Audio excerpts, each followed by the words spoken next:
di dalam disiplin ilmu nasab ini tersebut. Gitu. Dan kenapa pemerintah itu tidak ikut campur dan tidak gercep terhadap situasi ini? Ya karena ini merupakan bentuk daripada suatu pembiaran. Biarlah umat atau masyarakat menghukum secara sosial seperti itu. Agar kita itu semua tahu bagaimana mereka. Kalau pemerintah ikut campur, semuanya akan tertutup. Kan seperti itu, kita tidak bebas lagi untuk menyuarakan. Walaupun di tengah-tengah suara-suara kebanyakan orang itu beraneka macam itu, dan kita tidak punya kapasitas untuk melarang siapapun di dalam bernarasi selama narasi itu tidak dilarang oleh UU IT, kan seperti itu. Ya kalau memang ada narasi-narasi yang menyakitkan itu hak masing-masing. Yang penting di room ini, terutama Gus Hasan dan saya pribadi, itu menolak narasi yang berbentuk norma. Nah, yang kita utamakan di sini adalah disiplin ilmiah, disiplin ilmu yang terkait dengan ilmu nasab. Seperti itu.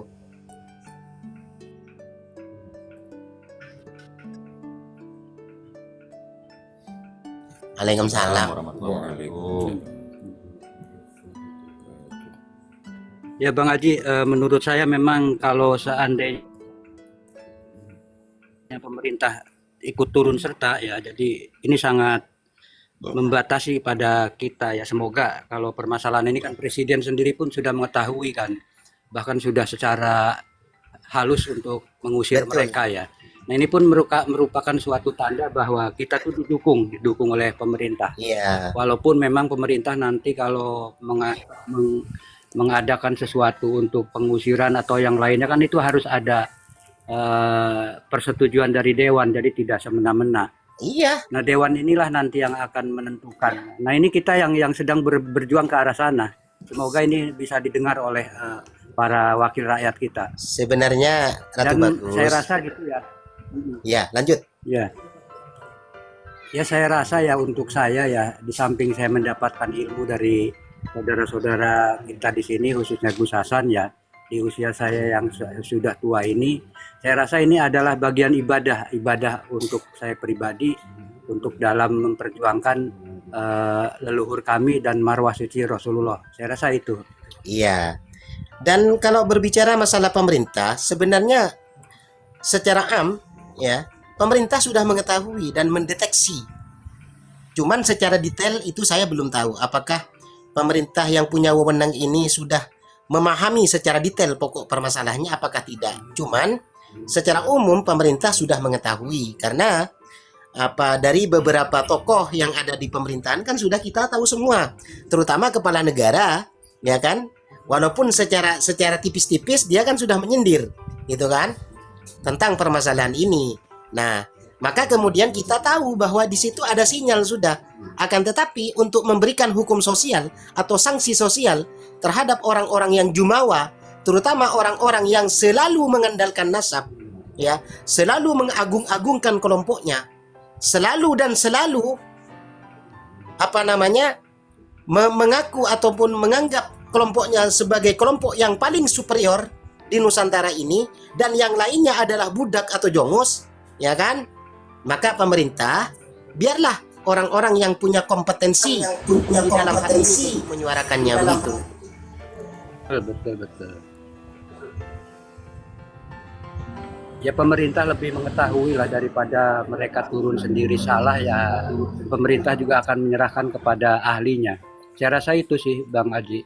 Tidak Ya, sembarangan. biar saja.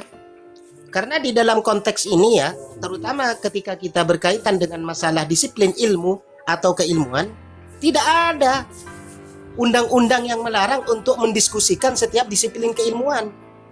Kecuali ada ada tanda-tanda mbalelo atau pemberontakan terhadap negara. Ya gitu. Betul. Tidak ada. Ini kelihatannya hostnya sudah ngantuk nih Bang Haji. Siapa? Kita mulai aja dulu. Hostnya udah ngantuk. Oh iya. Karena bangun tidur saya. Ya kalau saya berpikir begini ya, dari kalimat yang diucapkan oleh Pak Presiden Prabowo itu sebagai tanda bahwa kekuatan kita tuh eh, alhamdulillah dapat dukungan ya. Jadi bagi saya siapapun yang mengatakan kata guru saya atau sering dikatakan kata Gus Baha, saya lebih bangga bahwa saya kata Prabowo karena mereka semua adalah di bawah dari Prabowo atau dari rakyatnya Prabowo. Begitu kalau menurut saya.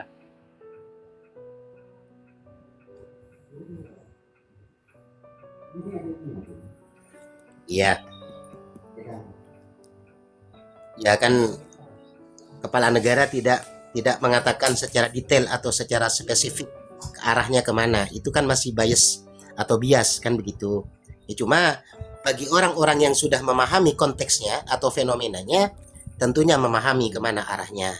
Nah, itu menjadi sebuah apa namanya ya? Sebuah istilahnya apa? Ganjalan. Ganjalan bagi orang-orang yang selama ini itu ngegasnya terlalu kencang gitu loh.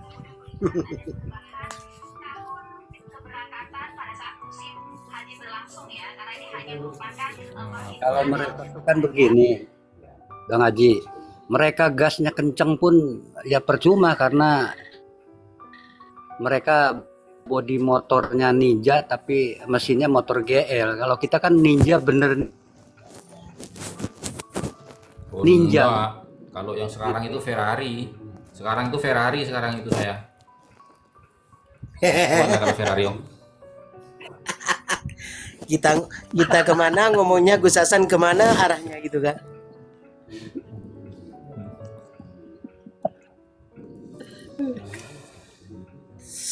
Teman, Ya, saya aja lapar karena nanti orang ngomong saya kuring saja ya. patut. Lapar.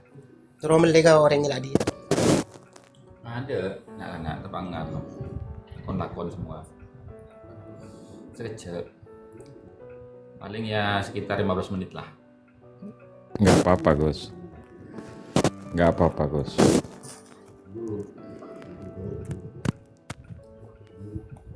Atau gini, ngaji Ya, dulu sebentar, nanti diwakili sekitar jam 10, Kiai. jam setengah 11 saya izin keluar sebentar ya. Itu ya. Ya, Oke, Jian. silakan terserah Gus. Nggak, nanti kan bisa sampean jelaskan berulang gitu loh, Kiai. Saya tak, malah saya kuring saja. Oke lah, siap. Kan Kiai, apa bung nabung dulu Kiai, malah lempo. Malah keceng roh.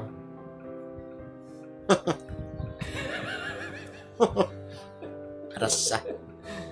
Rasa gue.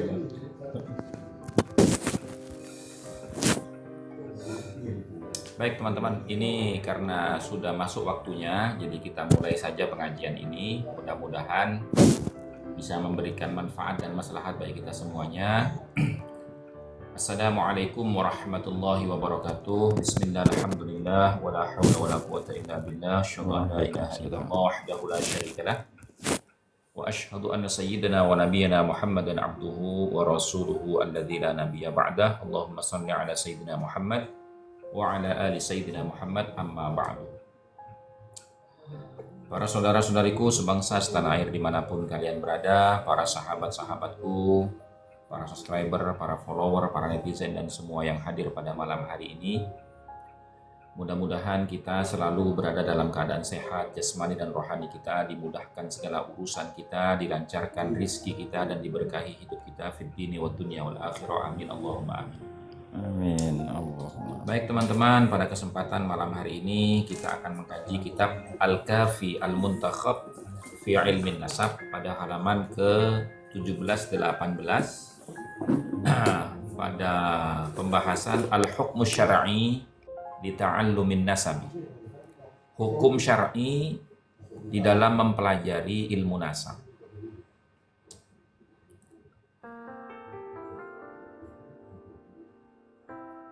Kemudian yu'tamadul hukmu syar'iyyu 'alal ghayati waqfan litafsil tali.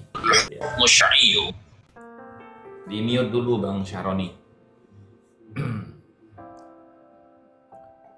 Jadi hukum syariat itu ya berpatokan Ya, ya'tamidul hukmu syar'i. Hukum syar'i itu berpatokan, berpedoman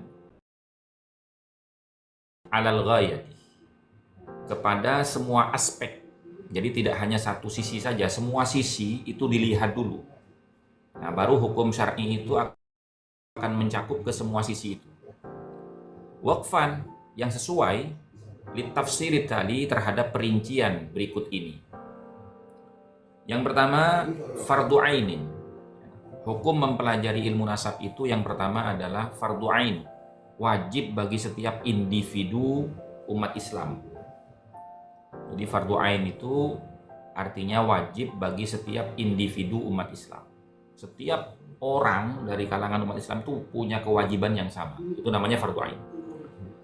Fima iftarodoh, di dalam apa yang wajib ya umat Islam ini, mim ma'rifati qarabatihi, dari mengenali atau mengetahui kerabat-kerabatnya, alladzina, yang mana mereka semua para kerabatnya itu yastahiquna, itu memiliki hak, ya, memiliki hak apa?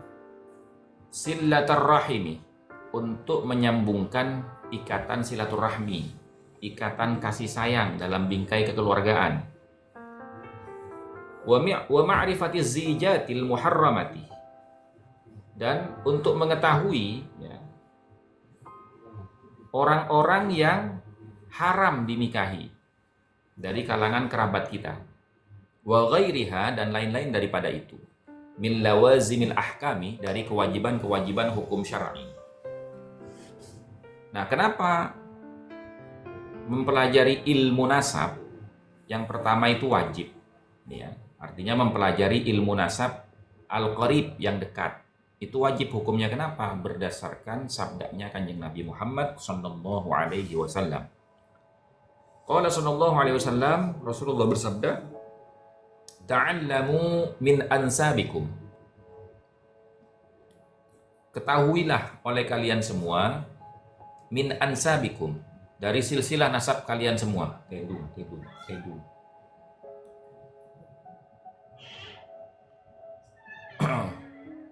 Ma tasiluna bihi arhamakum. Ya. Ketahuilah silsilah nasab kalian sekiranya bisa menghubungkan dengan pengetahuan kita akan silsilah nasab kita itu arhamakum. Ya. Ikatan silaturahmi kita, atau kalau mau dikatakan begini teman-teman ya. Ketahuilah silsilah nasab kalian itu untuk memperkuat ikatan silaturahmi kita sesama keluarga. Fa inna silaturahimi mahabbatun fil ahli. Maka sesungguhnya silaturahmi itu mahabbatun fil ahli, itu bisa menumbuhkan cinta kasih sayang di dalam keluarga.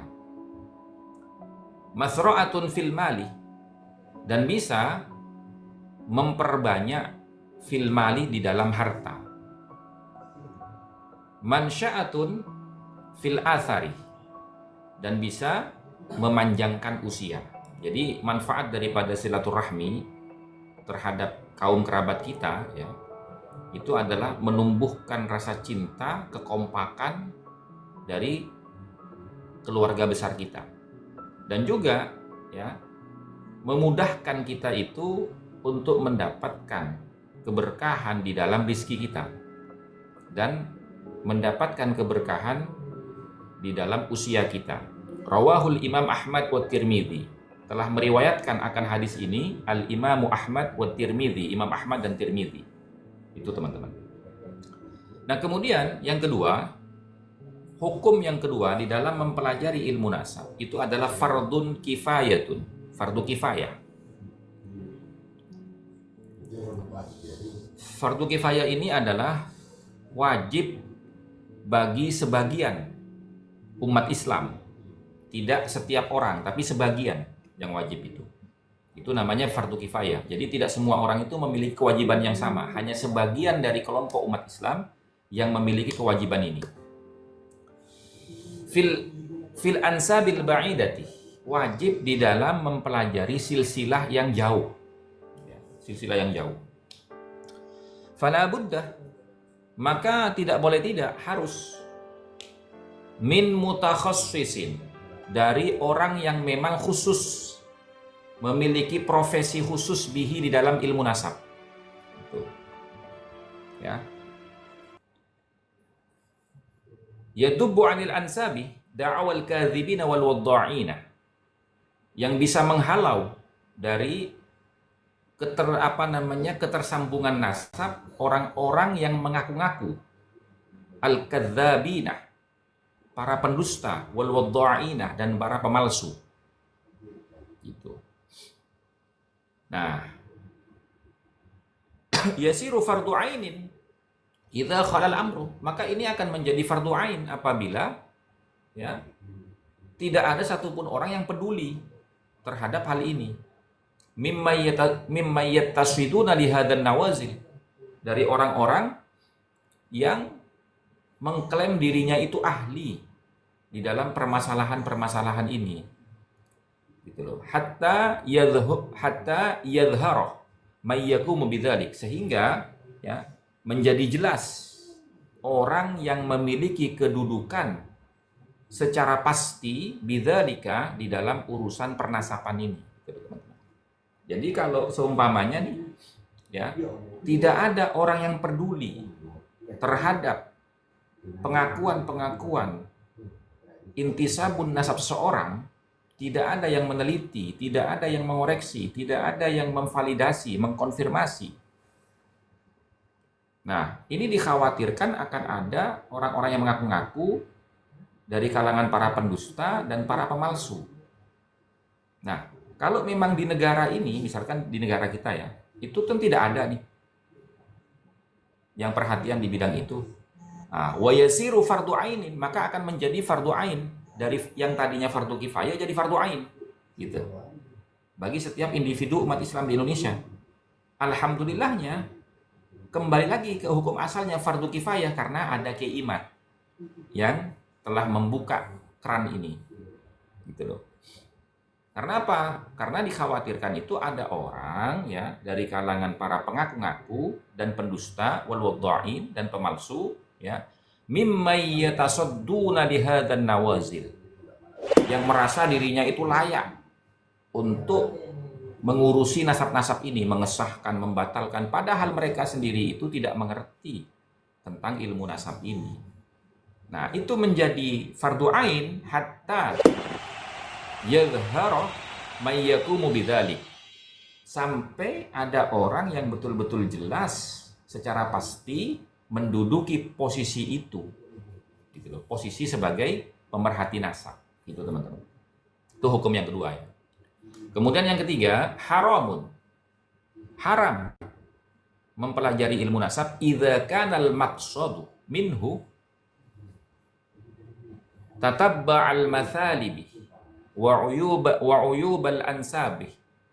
Haram apabila maksud dan tujuan daripada mempelajari ilmu nasab itu hanya mencari-cari ya, mencari-cari kesalahan dan keburukan-keburukan di dalam silsilah nasab. Itu haram hukumnya. Kenapa? Fala takhlu al-ansabu min ilalin abadan. Karena silsilah nasab itu pasti akan ada cacatnya selamanya. Mungkin orang ini orangnya alim, berwibawa, berpengaruh, terus punya anaknya jadi Bromo Corah. Itu pasti ada, teman-teman, pasti ada. Nah, kalau tujuannya itu hanya untuk mencari celah, ya, memburuk-burukkan, menghina-hina, hanya karena orang ini terkenal nasabnya mulia, tapi kok di antara salah satu garis silsilahnya itu, entah kakeknya, entah buyutnya, entah siapanya, itu menjadi orang yang buruk di mata masyarakat, kemudian dengan cara itu dia mempermalukan. Nah, itu nggak boleh, teman-teman. Gitu loh. Wa ta'allumun nasabi faqat biqasdi fahdiha wa tashhiri biha yaqa'u tahtal muharrami. Gitu. Dan mempelajari ilmu nasab saja biqasdi fahdiha, dengan maksud dan tujuan untuk membongkar aib orang, membongkar keburukan-keburukan silsilah orang, wa tashhiri, dan memviralkan keburukan-keburukan itu dan cacat-cacat itu, yaqa'u tahtal muharrami, itu jatuh kepada hukum yang haram. Nggak boleh, teman-teman. Gitu. Kemudian yang keempat, ya, yang keempat itu mubahun, mubah, ya, dipelajari silahkan, nggak dipelajari nggak apa-apa, nggak ada kewajiban, mubah, boleh-boleh saja. Nah, hukum mubah ini bagi siapa? Wa huwa liman arada ta'allumahu lil bahthil ilmi, bagi orang yang ingin mempelajari ilmu nasab lil bahthil ilmi, sebagai studi keilmuan, gitu loh. Wa ta'arrufi ala usulin nasi, ya, dan untuk mengetahui asal usul semua orang. Qala azza wa jalla, Allah Subhanahu wa taala telah berfirman, wa ja'alnakum syu'uban wa qabaila lita'arafu, dan kami telah menjadikan kalian semua wahai manusia syu'uban wa qabaila lita'arafu, berbangsa-bangsa dan bersuku-suku, lita'arafu, untuk saling mengenal satu sama lain. Itu ayat surat Al-Hujurat ayat 13. Qala al-Imam al-Hafidh Abu Umar ibn Abdul Bar al-Maliki mu'aqqiban ala hadhil ayah, telah berkata Imam al-Hafidh, ya, seorang imam panutan umat, al-Hafidh yang di bidang ilmu hadis ini, Abu Umar ibn Abdul Bar al-Maliki, ya, mu'aqqiban, dalam rangka mengomentari ala hadhil ayah, terhadap ayat ini. Wa fihi dalilun wadihun ala ta'allumil ansab, dan ayat ini adalah menjadi dalil yang jelas ala ta'allumil ansab, atas kebolehan orang itu mempelajari ilmu nasab. Jadi kalau ada siapapun itu, mau kiai ke, mau siapa yang mengatakan belajar ilmu nasab itu haram, itu bodoh. Gitu teman-teman. Monggo silakan Kiai. Ya, sudah jelas ya bahwa apa yang dibacakan oleh Gus Hasan, kita sudah mendengar dengan begitu gamblang bahwa di dalam pandangan hukum syariat mempelajari nasab itu ada 4 kategori atau ada 4 poin. Ada 4 hukum. Yang pertama fardu ain. Ya. Kenapa harus fardu ain? Wajib ain kepada seluruh individu ataupun persona, ya, karena untuk mengetahui ya, personal, ya, untuk mengetahui tentang kerabat atau keluarga dekatnya, untuk kemudian saling menjalin silaturahim, baik itu hubungan perkawinan ataupun yang tidak boleh dinikahi atau dan sejenisnya, seperti itu ya Gus ya. Betul. Nah, itu jadi kewajiban mutlak bagi kita, sehingga hukum syariat menghukumi fardu ain kepada setiap pribadi atau setiap kelompok untuk mempelajari ilmu.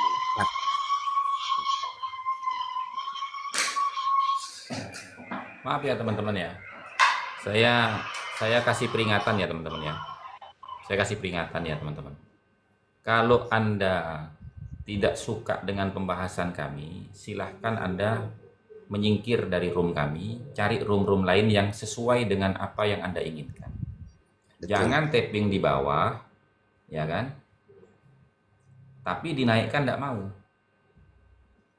Konsekuensinya saya blokir Anda. Konsekuensinya saya blokir Anda. Karena di sini saya tidak perlu orang yang menonton, tidak perlu orang yang menambah jumlah follower saya, enggak. Saya mau ngaji di sini. Dan juga Gus, perlu diperingatkan juga Gus kepada moderator, orang yang tidak punya kompeten dan kapasitas yang misalnya naik hanya untuk debat kusir, jangan dinaikkan kecuali memang urgent. Itu aja. Enggak, kecuali mereka kalau mau berdebat atau berdiskusi, itu landasannya harus jelas. Kitabnya apa yang dipakai, ya kan? dalilnya apa, silahkan sampaikan. Dan jangan nyerocos, pasti saya blokir Anda. Iya. Monggo silakan Untuk dilanjut, Kiai. untuk moderator apa namanya? Tolong diseleksi banget ya. Tolong selektif itu di dalam menaikkan orang kalau memang betul-betul Sampean tidak kan juga dikenal. moderator, Kiai. Nggak bisa saya, Gus. Belum terasisi saya. Masa? Iya. Nggak bisa nurunin dan nggak bisa naikin orang, nggak bisa. Tapi Oh, belum konfirm. iya, tapi apa notifikasinya saya moderator tapi nggak bisa ngapa-ngapain gitu. Oh, belum Makanya nggak diaktifin. bisa ngapa-ngapain. Diaktifin dulu. Iya. Sudah Kenapa? semua. Sudah ini menaikkan, menurunkan sudah semua. Ya, Aji-nya yang dikonfir, ya Aji konfir. Sudah. Nggak dengar saya bilang sudah itu. Sudah. Udah lama beliau itu. Cuman dia nggak tahu caranya paling itu. Nggak tahu mungkin. Sudah semua. Sudah semua. Cuman yang nggak saya izinkan bagi para moderator itu adalah apa? Menerima rekaman video itu enggak. Gitu. Oh, jangan. Nggak saya izinkan emang itu. Hah? Iya bener jangan. Iya Mas Roni, itu aja. Kalau yang lain boleh. Kayak menaikkan, menurunkan, memblokir, menyoroti komentar tuh boleh. Tapi sebaiknya Ya, jangan monggo Kiai diblok, Haji. dibisukan Hah? saja setelah live-nya ini untuk dia. Ya. Nggak bisa, Gus. Andaikan saya coba untuk menorongkan seseorang di sini nggak bisa. Pak, saya dijadikan moderator aja, Gus. Enggak apa-apa. Saya udah paham tentang itu. Ya berarti Kiai Haji ini masih apa perlu ya biasa lah. Kayak tadi tuh netbook. Nggak bisa, Gus. Beneran nggak bisa. Enggak, saya tuh sering jadi moderator. Cuma nggak bisa. Di room ini nggak bisa. Apa harus ada persyaratan tertentu gitu? Enggak, cuman sampean aja enggak tahu. Oh iya, dan Wong, Bunda Mila itu bisa kok. nah, Bunda Mila Bunda bisa. Mila bisa.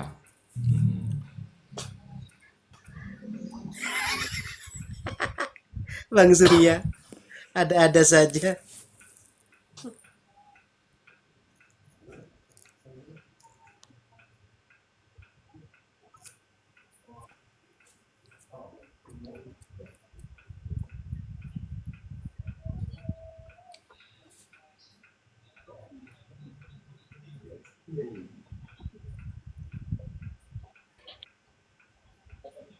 Jadi Oke. ini apa?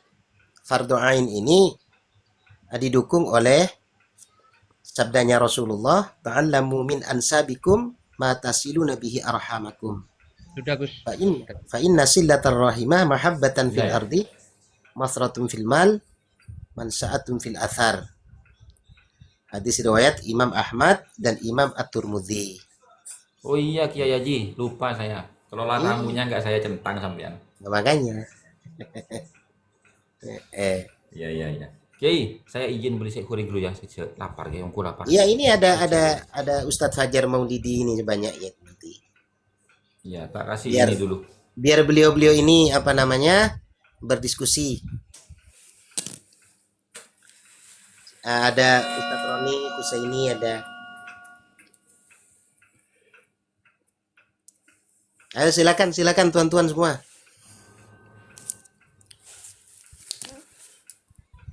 Kentang goreng Habib Supriyadi bin Yahya. Apa kentang goreng? Waalaikumsalam warahmatullahi Pakai wabarakatuh. gambar yang bergerak, Gus. Jangan gambar yang tidak aktif.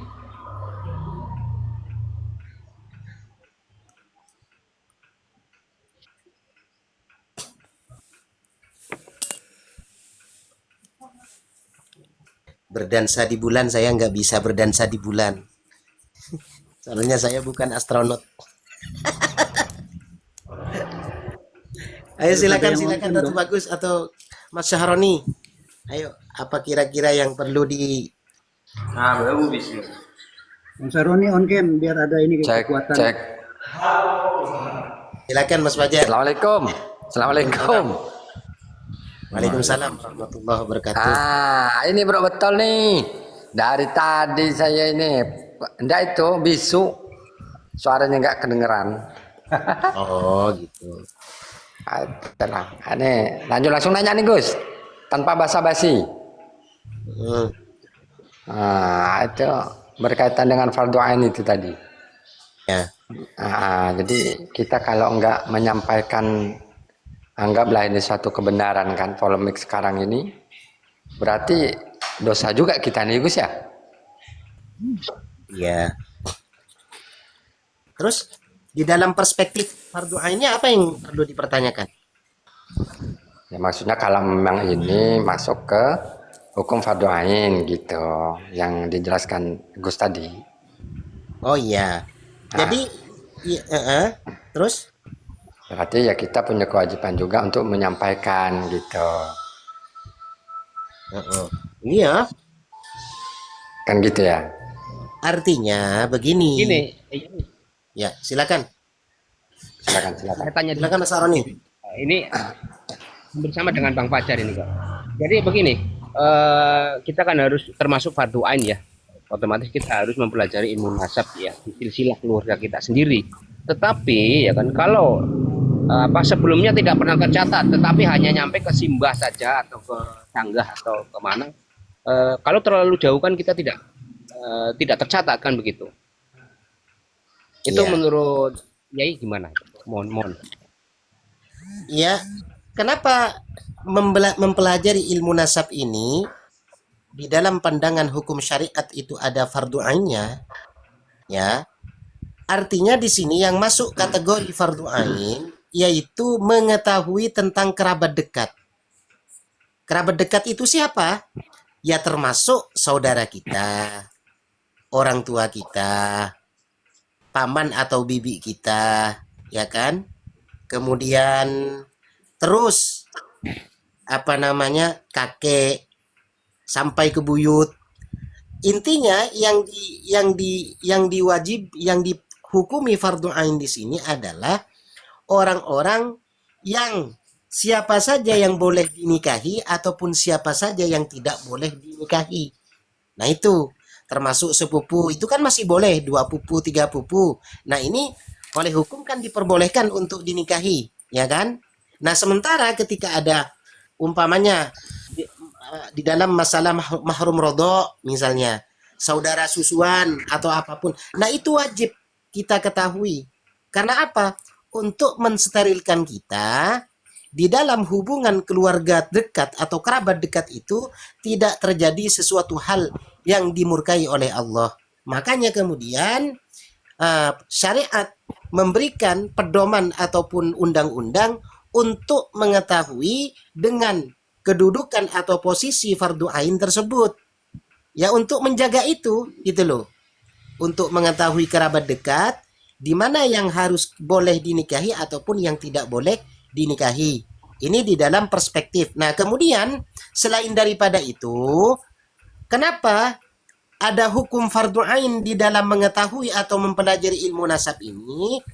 Agar kita ini lebih cenderung atau galak atau ada semangat untuk menjalin silaturahim, untuk menjalin tali mempererat dan memperekat tali kekeluargaan antara sesama keluarga dekat tersebut. Karena apa? Fa inna sillatar rahimah mahabbatan fil ahli. Kenapa demikian? Karena di dalam hubungan menjalin tali kekeluargaan atau persaudaraan itu akan menumbuhkan rasa kasih sayang di dalam kekeluargaan tersebut. Kemudian masratum fil mal, agar kemudian memperluas atau menggampangkan di dalam urusan rezeki, harta benda dan sebagainya. Karena di dalam hubungan kekerabatan dekat itu tentunya di situ ada hak waris dan sebagainya. Ya kan? Agar kita itu mengetahui alur daripada sesuatu yang berhubungan dengan keluarga terdekat itu.